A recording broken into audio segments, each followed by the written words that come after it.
అల్హమ్దులిల్లాహి రబ్బిల్ ఆలమీన్ వస్సలాతు వస్సలాము అలా అష్రఫిల్ అంబియాయి వల్ ముర్సలీన్ నబియనా ముహమ్మద్ వ అలా ఆలిహి వ అస్హాబిహి అజ్మయీన్. అన్ని రకాల ప్రశంసలు, అన్ని రకాల పొగడ్తలు సర్వలోకాల సృష్టికర్త, పాలకుడు, పోషకుడు, అనంత కరుణామయుడు, అపార కృపాశీలుడు, అన్ని రకాల పూజలకు ఏకైక అర్హుడైన అల్లాహ్ సుబ్హానహు వ తఆలాకు మాత్రమే శోభిస్తాయి. ఆ అల్లాహ్ యొక్క కారుణ్యం ప్రవక్తలందరి మీద వర్షించుగాక. ముఖ్యంగా మనందరి చివరి ప్రవక్త, విశ్వ ప్రవక్తల నాయకుడు, కారుణ్యమూర్తి ముహమ్మద్ సల్లల్లాహు అలైహి వసల్లంపై, వారి కుటుంబీకులపై, వారి అనుచరులపై వర్షించుగాక. ఆమీన్. సోదర సోదరిమణులారా, మిమ్మల్ని అందరినీ నేను ఇస్లామీయ పద్ధతిలో ఆహ్వానిస్తున్నాను. అస్సలాము అలైకుం వరహ్మతుల్లాహి వబర్కాతుహు. ప్రవక్తల పితామహుడు ప్రవక్త ఇబ్రాహీం అలైహిస్సలాం వారి జీవిత చరిత్ర 2వ భాగాన్ని మనం వింటున్నాం. గత భాగంలో అల్లా ఆదేశంతో ఇబ్రాహీం అలైహిస్సలాం వారు హాజిరా అలైహిస్సలాం మరియు ఆమె ఒడిలో ఉన్న ఇస్మాయిల్ అలైహిస్సలాం వారిద్దరిని తీసుకుని వచ్చి మక్కా ప్రదేశంలో, నేడు ఎక్కడైతే మక్కా ఉందో ఆ రోజుల్లో అక్కడ ఒక ఇల్లు కానీ, ఒక నది కానీ, ఒక చెరువు కానీ ఏమి కానీ ఉండేది కాదు. ఎవరు నివసించేవారు కాదు. కేవలం గుట్టలు, పర్వతాలు మాత్రమే ఉండేవి. అరణ్య ప్రదేశం మాత్రమే. ఆ అరణ్య ప్రదేశంలో ఇబ్రాహీం అలైహిస్సలాం వారు హాజిరా అలైహిస్సలాం వారిని కొన్ని ఖర్జూరపు పండ్లు మరియు నీళ్లు ఇచ్చి తిరిగి వెళ్ళిపోతూ ఉన్నారు అన్నంత వరకు విన్నాం. ఆ తర్వాత జరిగిన విషయం ఏమిటంటే, ఇబ్రాహీం అలైహిస్సలాం వారు తిరిగి వెళ్ళిపోతూ ఉన్నారు. హాజిరా అలైహిస్సలాం వారు వెనుక వస్తూ, ఏమండి ఈ అరణ్యంలో నన్ను ఒంటరిగా వదిలేసి వెళ్ళిపోతున్నారు ఏమిటి అని అడిగితే, ఇబ్రాహీం అలైహిస్సలాం వారు ఏమీ సమాధానం ఇవ్వకుండా ముందుకు సాగిపోతూ ఉన్నారు. అయితే ఆమె ఒక భక్తురాలు కాబట్టి భక్తురాలిగా ఆలోచించారు. నా భర్త ఇక్కడ ఒంటరిగా నన్ను వదిలేసి వెళ్తున్నారంటే బహుశా అల్లా ఆదేశించాడేమోనన్న అనుమానము ఆమెకు కలిగి వెంటనే ఆమె ఇబ్రాహీం అలైహిస్సలాం వారితో ప్రశ్నించారు, అల్లాహు అమరక బిహాదా, ఏమండి అల్లా ఆజ్ఞతో మీరు ఇలా నన్ను ఒంటరిగా వదిలేసి వెళుతున్నారా అని అడగ్గా ఇబ్రాహీం అలైహిస్సలాం నాం అని తల ఊపారు, అవును అని తల ఊపారు. అప్పుడు ఆ భక్తురాలు అల్లా మీద ఎంత భక్తి, ఎంత నమ్మకం, సంపూర్ణ విశ్వాసం, సంపూర్ణ నమ్మకం చూడండి. ఆమె అంటున్నారు, ఇజన్ లా యుజయ్యునా, మీరు అల్లా ఆజ్ఞతో ఇక్కడ నన్ను వదిలేసి వెళుతూ ఉంటే ఆ అల్లా నాకు ఎలాంటి నష్టము కలగకుండా రక్షించుకుంటాడు అని చెప్పి ఆమె ధైర్యంతో వెళ్ళి అక్కడ కూర్చుండిపోయారు. అల్లాహు అక్బర్. ఎంతటి విశ్వాసము, ఎంతటి సంపూర్ణ నమ్మకం అల్లాహ్ మీద చూడండి. అక్కడ హాజిరా అలైహిస్సలాం వారు బిడ్డను తీసుకుని కూర్చుండిపోయారు. ఇబ్రాహీం అలైహిస్సలాం బిడ్డను మరియు భార్యను వదిలేసి ముందుకు సాగిపోయారు. సనియా అనే ఒక లోయ వద్దకు చేరుకున్నారు. అక్కడికి వెళ్ళి ఇబ్రాహీం అలైహిస్సలాం వారు నిలబడి 2 చేతులెత్తి అల్లా సుబ్హానహు వ తఆలాతో దువా చేశారు. ఓ అల్లా, నేను నా భార్యను, నా బిడ్డను ఎవరూ నివసించని నిర్మానుష్యమైన ప్రదేశంలో నీ గృహం వద్ద వదిలేసి వెళుతున్నాను. ఓ అల్లా, ప్రజల హృదయాలను ఇక్కడ వచ్చేటట్టుగా నువ్వు మరల్చు. ఇక్కడ వచ్చిన తర్వాత వారు ఇక్కడ స్థిరపడేటట్టు చెయ్యి.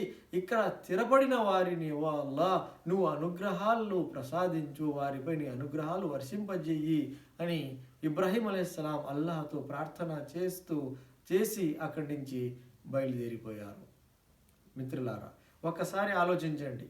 ఒక తండ్రిగా గమనించి చూడండి. 86 సంవత్సరాల వయసులో ఒక బిడ్డ కలిగితే ఆ బిడ్డను మరియు ఆ బిడ్డ తల్లిని, ఇద్దరిని ఎవరు నివసించని చోట ఒక తండ్రి వదిలేసి వెళుతున్నాడు అంటే ఎంత ఆయన గుండె భారం ఎక్కి ఉంటుంది, బాధతో ఆయన గుండె ఎంత భారం ఎక్కి ఉంటుంది ఆలోచించండి. అయినా కానీ అల్లాహ్ కోసం, అల్లాహ్ ప్రసన్నత కోసం, అల్లాహ్ మీద భారం వేస్తూ, అల్లాహ్ మీద నమ్మకం ఉంచుతూ, అల్లాహ్ ఆజ్ఞను శిరసా వహిస్తూ ఆయన అంత పెద్ద త్యాగానికి స్థిరపడిపోయారు. ఆయనతో పాటు ఇబ్రాహీం అలైహిస్సలాం వారి సతీమణి హాజిరా అలైహిస్సలాం కూడా అంత పెద్ద త్యాగానికి సిద్ధపడిపోయారు. తర్వాత ఇబ్రాహీం అలైహిస్సలాం అక్కడి నుండి పాలస్తీనాకు తిరిగి వెళ్ళిపోయారు. అయితే ఇక్కడ హాజిరా అలైహిస్సలాం వారు రోజులు గడిచాయి. ఆమె వద్ద ఉన్న ఖర్జూరము అయిపోయింది, ఆమె వద్ద ఉన్న నీళ్లు అయిపోయాయి. ఖర్జూరము నీళ్లు అయిపోయిన తర్వాత ఆకలి దప్పికలతో రోజులు గడుస్తూ ఉంటే తల్లిపాలు ఇంకిపోయాయి. తల్లిపాలు ఇంకిపోయిన కారణంగా ఆ బిడ్డ ఆకలితో అల్లాడడం ప్రారంభించాడు. బిడ్డ ఆకలి చూడలేక, అప్పటికే ఆకలి దప్పిక వల్ల శరీరంలో శక్తి నశిస్తూ ఉంది. అయినా కానీ బిడ్డకు ఆ పరిస్థితిలో చూడలేక ఆ తల్లి ఒక చోట ఉంచేసి ఎవరైనా సహాయం చేసేవాళ్ళు కనిపిస్తారా అంటూ దగ్గరలోనే ఉన్న ఒక గుట్టను ఎక్కింది. ఆ గుట్ట పేరు సఫా. ఆ సఫా పర్వతం మీద ఎక్కి ఎవరైనా కనిపిస్తారా, సహాయం చేసేవారు ఎవరైనా కనిపిస్తారా, బాటసారులు ఎవరైనా వెళుతూ ఉంటూ ఏమైనా కనిపిస్తారా అని చూశారు. నలువైపులా చూసినా ఎవరూ కనిపించలేదు. అయితే అక్కడి నుంచి మళ్ళీ ఆ పర్వతం నుంచి కిందికి దిగారు. పక్కలో మరొక పర్వతం కనిపించింది. ఆ పర్వతం ఎక్కి చూద్దాం, బహుశా అక్కడి నుంచి ఎవరైనా వెళ్తూ ఉంటే వారు కనిపిస్తారు అని ఆశతో అక్కడి నుంచి బిడ్డ వైపు చూస్తూ గమనిస్తూ ముందుకు సాగారు. ఒకచోట కొంచెం లోతైన ప్రదేశం ఉంది, అక్కడ నడుస్తూ ఉంటే బిడ్డ కనిపించటలేదు. అప్పుడు ఆ భక్తురాలు బిడ్డ కనిపించట్లేదు అని చెప్పి పరిగెత్తారు. అల్లాహు అక్బర్. చూడండి, అరణ్యంలో ఎవరు నివసించని చోట ఒక మహిళ బిడ్డ కోసము తపిస్తూ ఉంది. పరిగెత్తారు. ఆ తర్వాత పక్కనే ఉన్న మర్వా పర్వతం మీదకి ఎక్కారు. అక్కడి నుంచి కూడా నలువైపులా దృష్టి సారించారు, కానీ ఎవరూ కనిపించలేదు. ఏ ప్రయాణికుడు బాటసారి కనిపించలేదు. సహాయం చేసేవాడు ఎవరు దొరకపోయేసరికి అక్కడి నుంచి కూడా మళ్ళీ కిందికి దిగారు.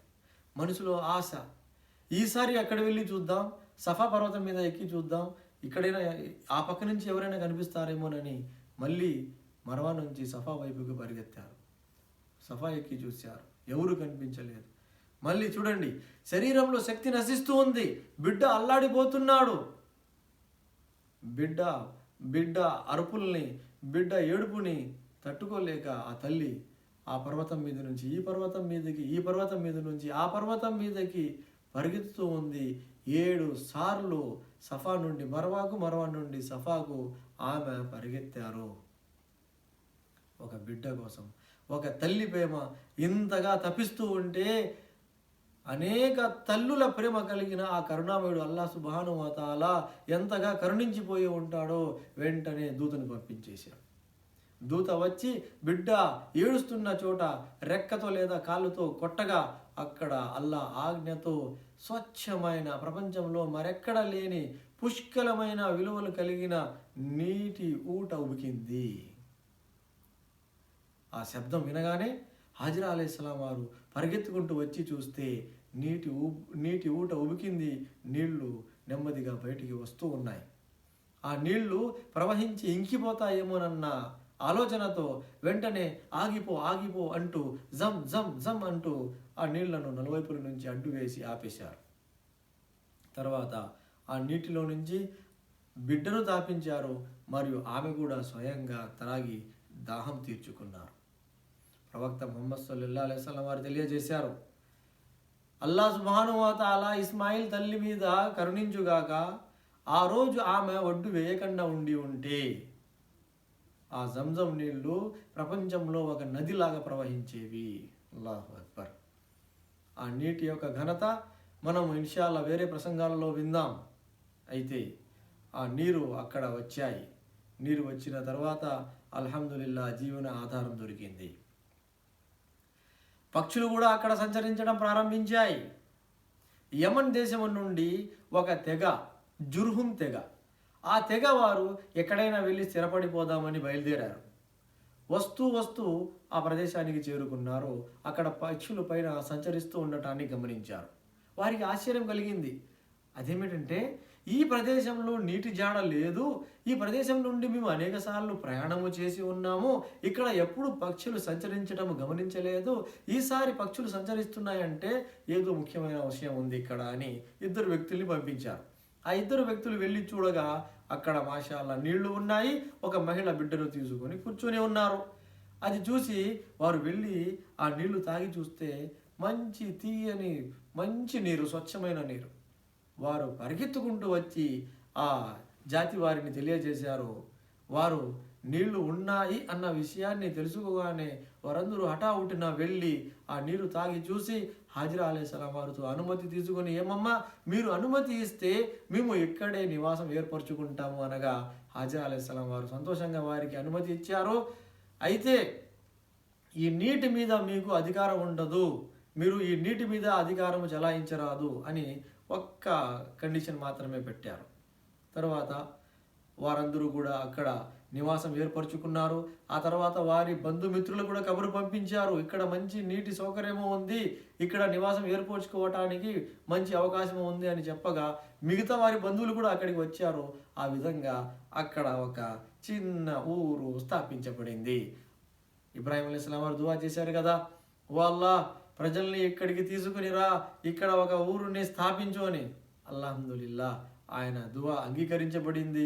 ఆ విధంగా అక్కడ ఊరు స్థాపించబడింది. అక్కడ ప్రజలు నివాసం ఏర్పరచుకున్న తర్వాత ఇస్మాయిల్ అలైహిస్సలాం వారు నెమ్మదిగా పెరుగుతూ ఉన్నారు. ఇబ్రాహీం అలైహిస్సలాం వారు అప్పుడప్పుడు వచ్చి భార్య బిడ్డల వద్ద కొద్ది రోజులు బస చేసి మళ్ళీ ఫలస్తీనాకు వెళ్ళిపోతూ ఉన్నారు. ఇలా వస్తూ పోతూ ఉన్నారు. ఇస్మాయిల్ అలైహిస్సలాం వారు ప్రాజ్ఞ వయసుకు చేరుకున్నారు. చరిత్రకారులు తెలియజేసిన విషయం, ఇంచుమించు 13 సంవత్సరాల వయసుకి చేరుకున్నారు. 13 సంవత్సరాల వయసుకు చేరుకున్నప్పుడు ఇబ్రాహీం అలైహిస్సలాం వారు ఒకసారి మక్కాకు వచ్చి భార్య బిడ్డలతో పాటు సమయం గడుపుతూ ఉంటే ఒకరోజు కల కన్నారు. ఆ కలలో ఇబ్రాహీం అలైహిస్సలాం వారు తమ ఏకైక కుమారుడైన ఇస్మాయిల్ అలైహిస్సలాం వారిని జబా చేస్తున్నట్టు అందులో చూపించటం జరిగింది. దైవ ప్రవక్తలకి వచ్చే కలలు దైవ ఆదేశాలు అయి ఉంటాయి. మనలాగా బేకారు కలలు ప్రవక్తలకు రావు. ప్రవక్తలు అల్లాహ్ ద్వారా ఎన్నుకోబడిన వ్యక్తులు, వారికి కలలు కూడా అల్లాహ్ ఆజ్ఞ ప్రకారమే వస్తాయి. కళ చూసిన తర్వాత ఆయన అర్థం చేసుకున్నారు, అల్లాహ్ సుబ్హానహు వ తఆలా నా బిడ్డ బలి కోరుతున్నాడు, మళ్ళీ నాకు ఒక పరీక్ష పెట్టాడు అని. కానీ ఇబ్రాహీం అలైహిస్సలాం నాకు అల్లాహే అందరికంటే గొప్ప, అందరికంటే ఎక్కువ, అల్లాహ్ కంటే నాకు ఎవరు ఎక్కువ కాదు. స్వయంగా వారి కుటుంబ సభ్యులు, భార్య బిడ్డలు ఎవరు కూడా అల్లాహ్ కంటే ఎక్కువ కాదు అన్నట్టుగా ఆయనకు అల్లాహ్ మీద నమ్మకము, అల్లాహ్ మీద భక్తి ఉండేది.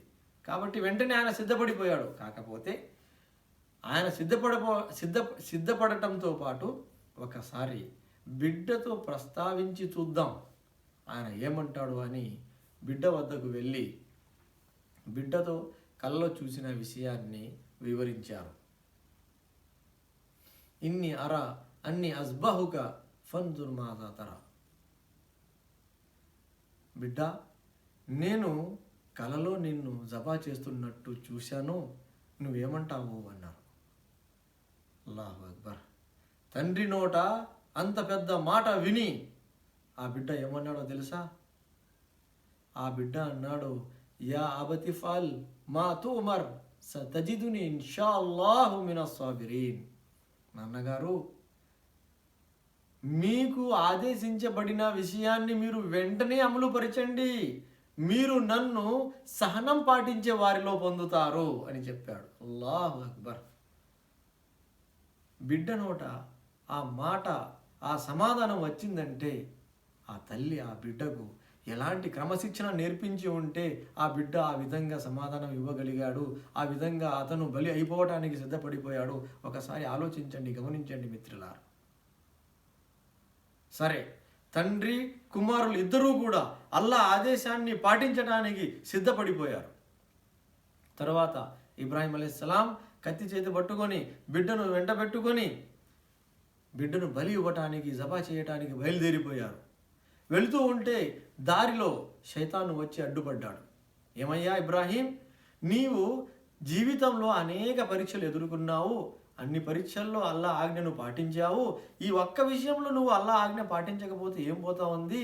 ఎన్నో సంవత్సరాల తర్వాత ఒకే ఒక బిడ్డ పుట్టాడు, ఆ ఒక బిడ్డను కూడా అల్లా కోసము ప్రాణము తీసేయాల్సిందేనా, ఈ ఒక్క పని చేయకపోతే ఏమి కాదులే అని ఇబ్రాహీం అలైహిస్సలాం వారికి చెబుతూ ఉంటే ఇబ్రాహీం అలైహిస్సలాం వారు అర్థం చేసుకున్నారు, ఇతను ధూత్కరించబడిన శాపగ్రస్తుడైన శైతాను నాకు అల్లా మార్గంలో వచ్చి అడ్డుపడుతున్నాడు అన్న విషయాన్ని అర్థం చేసుకుని వెంటనే కంకర్రాలు తీసుకుని అతని మీద విసిరారు. ఆ తర్వాత అతని అడ్డు తొలగింది. ఆ తర్వాత ఇబ్రాహీం అలైహిస్సలాం ఇస్మాయిల్ అలైహిస్సలాం వారిని తీసుకెళ్ళి ఒక ప్రదేశంలో ఆయన నుదుట వైపు అనగా బోర్లా పండుకోబెట్టి జబా చేసే ప్రయత్నం చేస్తూ కత్తి గొంతు మీద తిప్పారు. అల్లాహు అక్బర్. చెప్పటం కాదు, ఒక్కసారి ఆలోచించి చూడండి. ఒక తండ్రికి 86 సంవత్సరాల తరువాత ఒక బిడ్డ పుట్టాడు. ఆ బిడ్డ కూడా 13 సంవత్సరాల వయసుకు చేరుకున్నాడు. ఇంతలోని అల్లా సుబ్హానహు వ తఆలా ఆ ఒకే ఒక బిడ్డ ఎంతో ప్రేమ అనురాగాలతో అభిమానంతో పెంచుకుంటున్న ఆ బిడ్డను కూడా గొంతు కోయమని ఆదేశిస్తున్నాడంటే ఆ బిడ్డను గొంతు కోయటానికి ఆ తండ్రి ఎలా సిద్ధపడిపోతున్నాడో ఒక్కసారి గమనించండి. ఎంత భక్తి ఉంటే అంత పెద్ద త్యాగానికి సిద్ధపడిపోతాడు ఆ తండ్రి, ఎంత భక్తి ఉంటే అంత పెద్ద త్యాగానికి సిద్ధపడిపోతాడు ఆ కుమారుడు. ఆలోచించండి మిత్రులారా. అల్లాహు అక్బర్. ఎప్పుడైతే ఇబ్రాహీం అలైహిస్సలాం వారు కత్తి తిప్పారో కత్తి తెగలేదు. వెంటనే వెనక నుంచి శబ్దం వచ్చింది. తిరిగి చూస్తే జిబ్రీల్ అలైహిస్సలాం దైవదూత వచ్చి ఉన్నారు. స్వర్గం నుంచి ఒక పశువు తీసుకొని వచ్చి ఉన్నారు. ఇబ్రాహీం అలైహిస్సలాం వారికి శుభవార్త వినిపిస్తూ ఉన్నారు. ఏమిటి ఆ శుభవార్త అంటే అల్లాహ్ సుబ్హానహు వ తఆలా ఇబ్రాహీం అలైహిస్సలాం వారికి మెచ్చుకుంటూ, ఓ ఇబ్రాహీం, నీకు చూపించబడిన కలను నువ్వు నిజం చేసి చూపించావు అని నిన్ను మెచ్చుకున్నాను అన్నట్టుగా అల్లాహ్ సుబ్హానహు వ తఆలా శుభవార్త తెలియజేస్తూ ఆ ఆకాశం నుంచి స్వర్గం నుంచి పశువును పంపించాడు. ఆ దూత తీసుకొని వచ్చి, ఏమండి, మీ బిడ్డకు బదులుగా ఈ పశువుని జబా చేయమని అల్లాహ్ సుబ్హానహు వ తఆలా తెలియజేశాడు, కాబట్టి మీరు మీ బిడ్డకు బదులు ఈ పశువును జబా చేయండి అని చెప్పగా అప్పుడు ఇబ్రాహీం అలైహిస్సలాం ఆ పశువుని జబా చేశారు. అల్లాహు అక్బర్. మిత్రులారా, ఆ విధంగా అల్లాహ్ సుబ్హానహు వ తఆలా ఇస్మాయిల్ అలైహిస్సలాం వారిని కాపాడాడు. ఆయనకు బదులుగా ఒక పశువుని పంపించాడు. ఆ పశువుని ఇబ్రాహీం అలైహిస్సలాం వారు బలి ఇచ్చారు, జబా చేశారు. ఆ విధంగా తండ్రి కుమారులు ఇద్దరూ కూడా అంత పెద్ద పరీక్షలో అల్హమ్దులిల్లా అల్లా అనుగ్రహంతో పాస్ అయ్యారు, నెగ్గారు. ఆ తర్వాత ఇబ్రాహీం అలైహిస్సలాం ఈ సంఘటన మొత్తం జరిగిన తర్వాత కొద్ది రోజులు అక్కడ ఉండి మళ్ళీ సారా అలైహిస్సలాం వద్దకు అనగా పాలస్తీనాకు వెళ్ళిపోయారు. పాలస్తీనాకు వెళ్ళిన తరువాత అక్కడ జరిగిన విషయం ఏమిటంటే ఇబ్రాహీం అలైహిస్సలాం వారు ఎప్పుడు కూడా అతిథులతో పాటు కూర్చొని భోజనం చేయటం ఆయనకు ఇష్టమైన పని. ఆతిథ్యం ఇవ్వటం ఆయనకు చాలా ఇష్టమైన కార్యం. అందుకోసమే ఆయనకు అబూ జీఫాన్ అంటారు, అంటే అతిథుల తండ్రి అని ఆ బిరుదు ఆయనకు ఉంది. అంతగా ఆతిథ్యము ఆయన ఇష్టపడేవారు. ఒకరోజు 2 అతిథులు వచ్చారు. ఆయనకు సంతోషం కలిగింది, నా ఇంటికి 2 అతిథులు వచ్చారు అని. వెంటనే ఒక దూడను జబా చేశారు. జబా చేసి మాంసము వండి వారి ముందర ఉంచగా వారు మాత్రం ముట్టుకోవట్లేదు. ఆయనకు ఆశ్చర్యం కలిగింది. లోపల కంగారు పడ్డారు. ఏంటి, వంట నచ్చలేదా, ఎందుకు వీరు ముట్టుకోవట్లేదు అని కంగారు పడుతూ ఉంటే ఆ 2 వ్యక్తులు అన్నారు, మీరు కంగారు పడకండి, మేము మానవులము కాదండి, మేము అల్లా తరపున పంపించబడిన దైవ దూతలమండి, మానవ రూపంలో మీ వద్దకు వచ్చాము. అసలు విషయం ఏమిటంటే లూత్ జాతి వద్దకు అల్లా మమ్మల్ని పంపించాడు, వెళ్ళే మార్గంలో మీకు శుభవార్త తెలియజేసి వెళ్ళమన్నాడు. ఆ శుభవార్త ఏమిటంటే ఇప్పుడు మీకు సారా అలైహిస్సలాం ద్వారా అల్లా సుబ్హానహు వ తఆలా ఒక బిడ్డనిస్తాడు, అతని పేరు ఇస్హాకు. ఆ తర్వాత ఆయనకు మరి ఒక బిడ్డ కలుగుతాడు, అతని పేరు యాకోబు, వారు దైవ ప్రవక్తలు అవుతారు అని చెప్పారు. అల్లాహు అక్బర్. ఈ శుభవార్త ఎప్పుడైతే ఆ దైవదూతలు తీసుకొచ్చి ఇబ్రాహీం అలైహిస్సలాం వారికి వినిపిస్తున్నారో అప్పుడు ఇబ్రాహీం అలైహిస్సలాం వారి వయస్సు 100 సంవత్సరాలు ఇంచుమించు. గోడ వెనుక నిలబడి ఇబ్రాహీం అలైహిస్సలాం వారి సతీమణి సారా అలైహిస్సలాం ఇదంతా వింటూ ఉన్నారు. ఆమెకు నవ్వు వచ్చింది. ఆమె నవ్వుతూ ఆ అతిథులతో మాట్లాడుతున్నారు, ఏమండి, నా భర్త ముసలివాడు, నేను బిడ్డలు లేని దానిని, ఈ వయసులో మా ఇద్దరికి బిడ్డలు కలగడం సంభవించే విషయమేనా అని ఆశ్చర్యం వ్యక్తపరిస్తే ఆ మానవ రూపంలో వచ్చిన దేవదూతలు అన్నారు, అల్లా ఆజ్ఞతో ఇలాగే జరుగుతుంది, అల్లా తలుచుకుంటే ఏది అసాధ్యము కాదు, ఇలాగే జరుగుతుంది అని వారు చెప్పి దేవదూతలు వెళ్ళిపోయారు. ఆ తర్వాత అల్లా ఆదేశం ప్రకారమే అల్హమ్దులిల్లా ఇబ్రాహీం అలైహిస్సలాం వారికి 100 సంవత్సరాల వయసులో సారా అలైహిస్సలాం ద్వారా ఒక బిడ్డ, రెండవ కుమారుడు జన్మించాడు. ఆయన పేరు ఇస్హాక్ అలైహిస్సలాం. అక్కడ ఫలస్తీనాలో ఇస్హాక్ అలైహిస్సలాం వారు పెరుగుతున్నారు, ఇక్కడ మక్కాలో ఇస్మాయిల్ అలైహిస్సలాం వారు పెరుగుతున్నారు. అయితే ఈలోపు జరిగిన ఒక విషయం ఏమిటంటే, ఇబ్రాహీం అలైహిస్సలాం వారు అప్పుడప్పుడు వస్తున్నారు, వచ్చి భార్య బిడ్డలతో పాటు కొద్ది రోజులు మక్కాలు బస చేసి మళ్ళీ ఫలస్తీనాకు వెళ్ళిపోతూ ఉన్నారు. ఇస్మాయిల్ అలైహిస్సలాం వారు పెద్దవారయ్యారు.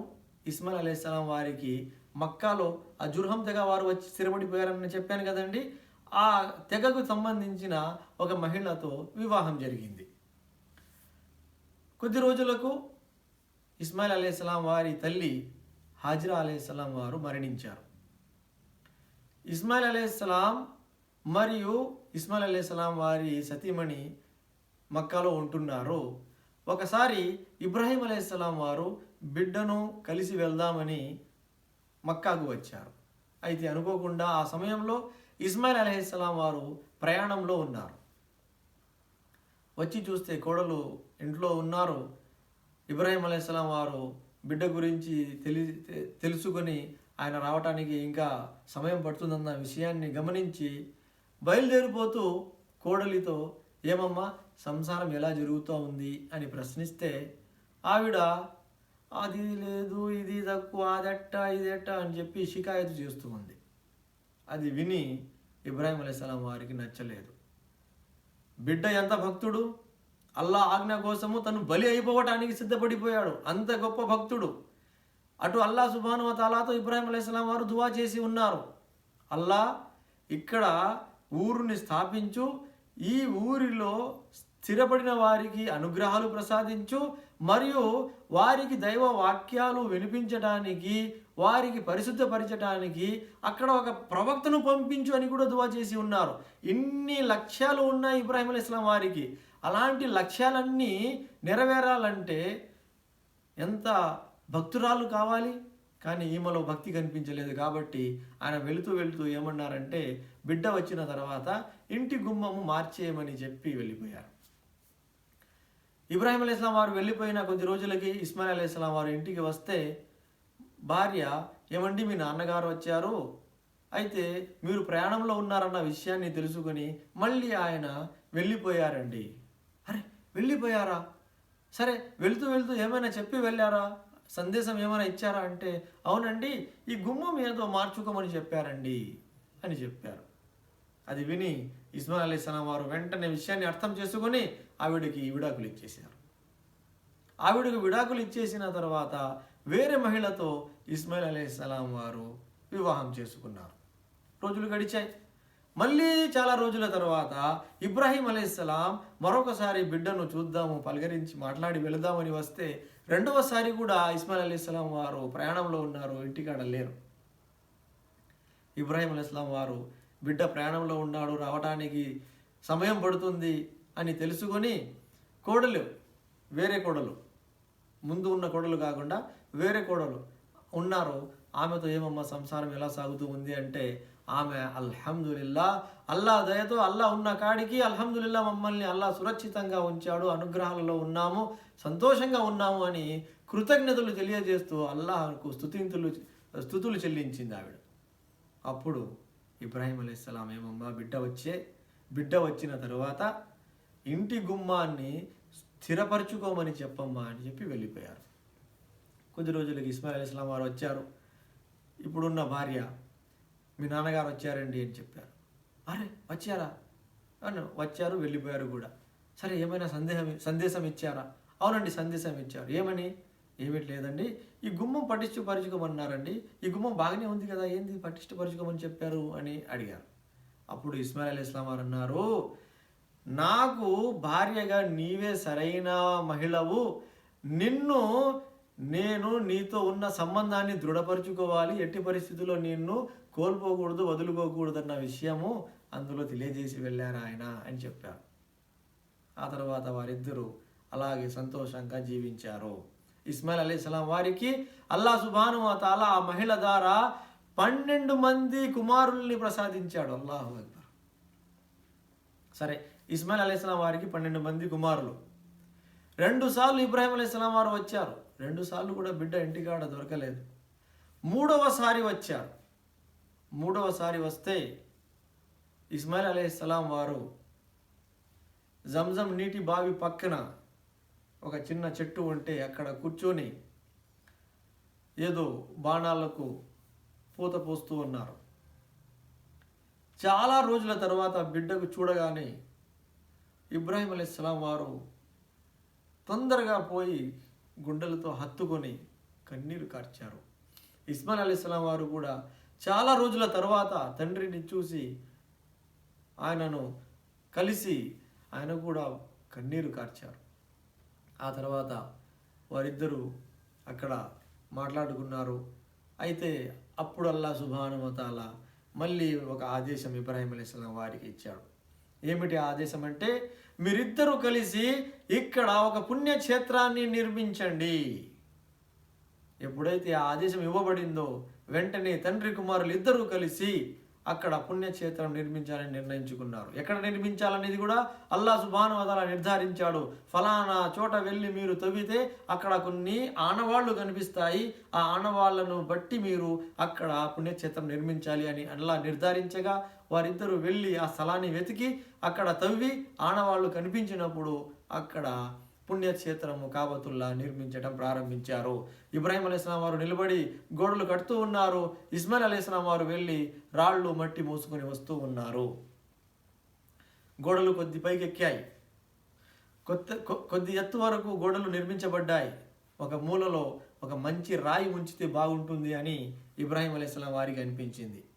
ఇబ్రాహీం అలైహిస్సలాం వారు ఇస్మాయిల్ అలైహిస్సలాం వారితో, బాబు ఒక మంచి రాయి ఉంటే వెతికి తీసుకొని రా, ఇక్కడ మూలలో ఉంచితే బాగుంటుంది అనిపిస్తుంది అని చెప్పగా ఇస్మాయిల్ అలైహిస్సలాం వారు వెళ్ళి ఒక మంచి రాయిని అన్వేషిస్తూ ఉన్నారు.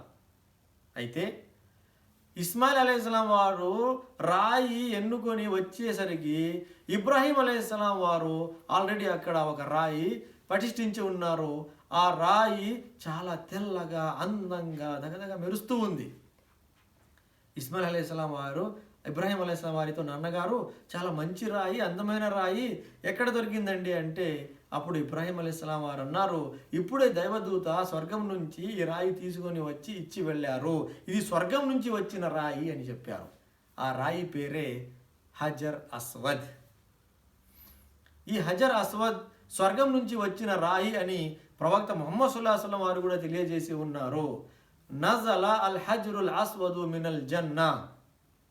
హజర్ అస్వద్ స్వర్గం నుంచి దిగిన రాయి అని తెలియజేశారు. అయితే ఆ రాయి స్వర్గం నుంచి వచ్చినప్పుడు చాలా తెల్లగా అందంగా ఉండేది, కానీ ప్రజల పాపాల వల్ల అది నల్లగా మారిపోయింది అని ప్రవక్త ముహమ్మద్ సల్లల్లాహు అలైహి వసల్లం వారు తెలియజేశారు. దాని గురించి ఇన్షాల్లా మనము వేరే ప్రసంగాలలో తెలుసుకుందాం. అయితే ఒక విషయం ఏమిటంటే అది స్వర్గం నుంచి వచ్చిన రాయి. అక్కడ ఇబ్రాహీం అలైహిస్సలాం వారు దానిని ఒక మూలన ప్రతిష్ఠించారు. తర్వాత గోడలు మరింత ఎత్తుకి నిర్మించబడ్డాయి. అప్పుడు ఇబ్రాహీం అలైహిస్సలాం వారు ఏదైనా ఒక రాయి ఉంచుకొని దాని మీద నిలబడి గోడలు నిర్మిద్దాం అనుకున్నారు. ఒక రాయి తీసుకుని రా బాబు అంటే ఇస్మాయిల్ అలైహిస్సలాం రెండవసారి రాయి తీసుకుని వచ్చేలోపు ఇబ్రాహీం అలైహిస్సలాం మళ్ళీ అక్కడ ఒక రాయి ఉంచుకొని దాని మీద నిలబడి ఉన్నారు. ఆ రాయిని చూసి ఈ రాయి ఎక్కడిదండి అని నాన్నగారితో అడిగితే అప్పుడు ఇబ్రాహీం అలైహిస్సలాం వారు అన్నారు, ఇది కూడా స్వర్గం నుంచి దైవదూత తీసుకుని వచ్చి ఇచ్చి వెళ్ళాడు అని చెప్పారు. చూడండి, ప్రవక్త ముహమ్మద్ సల్లల్లాహు అలైహి వసల్లం వారు కూడా తెలియజేస్తున్నారు, ఇన్నల్ మకామ వర్ రుక్న యాకూతతాని మిన్ యాకూతిల్ జన్నా. అనగా ఇబ్రాహీం అలైహిస్సలాం నిలబడిన రాయి మరియు ఆ రుకున్లో ఉన్న మూలలో ఉన్న రాయి, ఈ రెండు రాళ్ళు కూడా స్వర్గపు రత్నాల్లోని 2 రత్నాలు అని చెప్పారు. అంటే అవి స్వర్గం నుంచి వచ్చిన రాళ్ళు 2 కూడా. సరే, ఆ రాయి మీద నిలబడి ఇబ్రాహీం అలైహిస్సలాం నిర్మాణం పూర్తి చేశారు. ఆ నిర్మాణం పూర్తి అయ్యింది. అయితే ఆ రాయిని అల్లాహ్ సుబ్హానహు వ తఆలా మెత్తదిగా మార్చేశాడు. ఇబ్రాహీం అలైహిస్సలాం వారి పాదాల గుర్తులు ఆ రాయి మీద అలాగే అచ్చుల్లాగా పడిపోయాయి. తరువాత ఆ రాయి అలాగే కాబతుల్లా వద్దే ఉండిపోయింది. ప్రవక్త సల్లల్లాహు అలైహి వసల్లం వారి జీవితం వరకు కూడా అది అక్కడే ఉండింది. ఉమర్ రజియల్లాహు తఆలా అన్హు వారి పరిపాలనా కాలంలో ఉమర్ రజియల్లాహు తఆలా అన్హు తవాఫ్ చేసే వారికి ఇబ్బందిగా ఉందని అది గోడ వద్ద నుంచి కొంచెం దూరం వరకు జరిపేశారు. అది నేటికి కూడా అక్కడే ఉంది. కాకపోతే ప్రజలు పదే పదే దాన్ని ముట్టుకుంటూ ఉంటే, ఇబ్రాహీం అలైహిస్సలాం వారి పాదాల గుర్తులు చెరిగిపోతూ ఉంటే, రాజులు తర్వాత వచ్చిన ప్రభుత్వాలు ప్రజలు దానికి తాకకుండా గాజుతో దాన్ని కప్పేశారు. ఒక అందమైన ఆకారం ఇచ్చారు. ప్రజలు దాన్ని దూరం నుంచి ఇప్పుడు చూస్తూ ఉన్నారు. సరే, ఏది ఏమైనప్పటికీ అది ఇబ్రాహీం అలైహిస్సలాం వారు నిలబడిన రాయి. దాన్ని మకామే ఇబ్రాహీం అలైహిస్సలాం నిలబడిన రాయి అంటారు. దాన్ని ప్రార్థనా స్థలంగా, నమాజ్ ఆచరించే స్థలంగా చేసుకోమని కూడా అల్లాహ్ సుబ్హానహు వ తఆలా ఖురాన్లో తెలియజేసి ఉన్నాడు. సరే, ఏది ఏమైనప్పటికీ తండ్రి కుమారులు ఇద్దరూ కలిసి అల్లాహ్ ఆదేశం ప్రకారము పుణ్యక్షేత్రం నిర్మించారు. పుణ్యక్షేత్రం నిర్మించబడిన తర్వాత అల్లాహ్ సుబ్హానహు వ తఆలా ఇబ్రాహీం అలైహిస్సలాం వారికి ఆదేశించాడు, మీరు అక్కడ నిలబడి ప్రజలకు హజ్ చేయడానికి రమ్మని పిలుపునివ్వండి అనగా ఇబ్రాహీం అలైహిస్సలాం వారు అన్నారు, ఓ ప్రభువా, ఇక్కడ నుండి నేను పిలిస్తే నా శబ్దం ఎంత దూరం వరకు వెళుతుంది? ఈ పర్వతాల మధ్య, ఈ గుట్టల మధ్య కనుమరుగైపోతుంది కదా అంటే అల్లాహ్ సుబ్హానహు వ తఆలా తెలియజేశాడు, నాది ఓ అలైనల్ బలా, నువ్వు పిలుపునివ్వు, ఆ పిలుపుని ప్రపంచం నలుమూలలా చెరవేర్చడం మా పని అని చెప్పాడు. ఇబ్రాహీం అలైహిస్సలాం నిలబడి ప్రజలకు వచ్చి ఈ పుణ్యక్షేత్రం వద్ద హజ్ ఆచరించండి అని పిలుపునివ్వగా అల్లాహ్ సుబ్హానహు వ తఆలా ఆయన పిలుపుని ప్రపంచం నలుమూలల గ్రంథాలలో, ప్రవక్తల నోట మరియు పండితుల నోట అప్పటి నుండి ఇప్పటి వరకు ఇన్షాల్లా ప్రళయం వరకే కూడా ఆ మాటను తెలియపరుస్తూ తెలియపరుస్తూ ఉంటాడు. ఆ మాటను తెలుసుకున్న ప్రజలు ప్రపంచం నలువైపుల నుంచి స్తోమత ఉన్నవారు అక్కడికి వెళ్ళి హజ్ ఆచరిస్తారు. వారు వెళ్ళగానే వారి నోట ముందుగా పలికే పలుకు ఏమిటంటే లబ్బైక్ అల్లాహుమ్మ లబ్బైక్, హాజరయ్యాము ప్రభువా, మేము హాజరయ్యాము అని వారు అక్కడ వెళ్ళి హాజరయ్యాము అని పలుకుతూ హజ్ ఆచరిస్తారు. ఆ విధంగా ఇబ్రాహీం అలైహిస్సలాం మరియు ఇస్మాయిల్ అలైహిస్సలాం వారు ఆ పుణ్యక్షేత్రాన్ని నిర్మించారు. తర్వాత ఇబ్రాహీం అలైహిస్సలాం వారు అక్కడ పాలస్తీనాకు వెళ్ళిపోయారు. ఇస్సాక్ అలైహిస్సలాం వారు పెద్దవారు అయ్యాక ఆయనకు కూడా రిఫ్కా, తెలుగులో రిబ్కా అంటూ ఉంటారు, ఆమెతో వివాహం జరిగింది. ఆ విధంగా ఇస్సాక్ అలైహిస్సలాం వారు పాలస్తీనాలో స్థిరపడిపోయారు. ఆయన సంతానము అక్కడే కొనసాగింది. ఇస్మాయిల్ అలైహిస్సలాం వారు మక్కలో స్థిరపడిపోయారు. ఈయన సంతానము ఇక్కడే కొనసాగింది. అయితే ఇస్సాక్ అలైహిస్సలాం వారి సంతానంలో చాలామంది ప్రవక్తలు వచ్చారు. యాకూబ్ అలైహిస్సలాం, యూసుఫ్ అలైహిస్సలాం, మూసా అలైహిస్సలాం, దావూద్ అలైహిస్సలాం, సులైమాన్ అలైహిస్సలాం, జకరియా అలైహిస్సలాం, యహియా అలైహిస్సలాం, అయ్యూబ్ అలైహిస్సలాం, ఈసా అలైహిస్సలాం, యేసు వరకు, యాని ఈసా అలైహిస్సలాం వరకు చాలామంది ప్రవక్తలు వచ్చారు. అయితే ఇక్కడ ఇస్మాయిల్ అలైహిస్సలాం వారి వంశంలో కేవలం ఒకే ఒక ప్రవక్త వచ్చారు. చివరి ప్రవక్త, అంతిమ ప్రవక్త, విశ్వ ప్రవక్తల నాయకుడు ముహమ్మద్ సల్లల్లాహు అలైహి వసల్లం వారు వచ్చారు. ఇది ఇబ్రాహీం అలైహిస్సలాం వారి జీవిత చరిత్ర. తర్వాత ఇబ్రాహీం అలైహిస్సలాం వారు పాలస్తీనాలోని మరణించారు. సారా అలైహిస్సలాం కూడా పాలస్తీనాలోని మరణించారు. ఇసాక్ అలైహిస్సలాం కూడా పాలస్తీనాలోని మరణించారు. హెబ్రోన్ పట్టణంలో వారందరి సమాధులు నేటికి కూడా ఉన్నాయి అని చరిత్రకారులు తెలియజేస్తూ ఉన్నారు. ఇది ఇబ్రాహీం అలైహిస్సలాం వారి జీవిత చరిత్ర. ఇబ్రాహీం అలైహిస్సలాం వారికి అల్లాహ్ సుబ్హానహు వ తఆలా పెట్టిన ప్రతి పరీక్షలో ఆయన అల్హమ్దులిల్లా నెగ్గుకు వచ్చారు. ఆయనకు అల్లాహ్ సుబ్హానహు వ తఆలా వత్తఖదల్లాహు ఇబ్రాహీమ ఖలీలా, అల్లాహ్ సుబ్హానహు వ తఆలా ఇబ్రాహీం అలైహిస్సలాం వారిని తన స్నేహితునిగా ఎన్నుకున్నాడు. అంత భక్తి ఉన్నది ఆయన వద్ద కాబట్టి ఆయనను అల్లాహ్ సుబ్హానహు వ తఆలా కొనియాడాడు. నేడు ప్రపంచంలో ముస్లింలు కూడా ఆయనను ప్రవక్తల పితామహుడుగా గౌరవిస్తారు. క్రైస్తవులు కూడా ఆయనను అభిమానిస్తారు. యూదులు కూడా ఆయనను అభిమానిస్తారు. ఆ విధంగా ఇబ్రాహీం అలైహిస్సలాం 3 ప్రధానమైన ధర్మాన్ని అవలంబించే వారి వద్ద ఆయన గౌరవనీయులు. అలాంటి గౌరవనీయులైన జీవిత చరిత్ర మనం విన్నాం. నేను అల్లాహ్తో దువా చేస్తున్నాను, అల్లాహ్ సుబ్హానహు వ తఆలా మమ్మల్ని అందరినీ ఇస్లామీయ ధర్మం మీద స్థిరంగా నడుచుకునే భాగ్యం ప్రసాదించుగాక. ఆమీన్. అస్సలాము అలైకుం వరహ్మతుల్లాహి వబర్కాతుహు.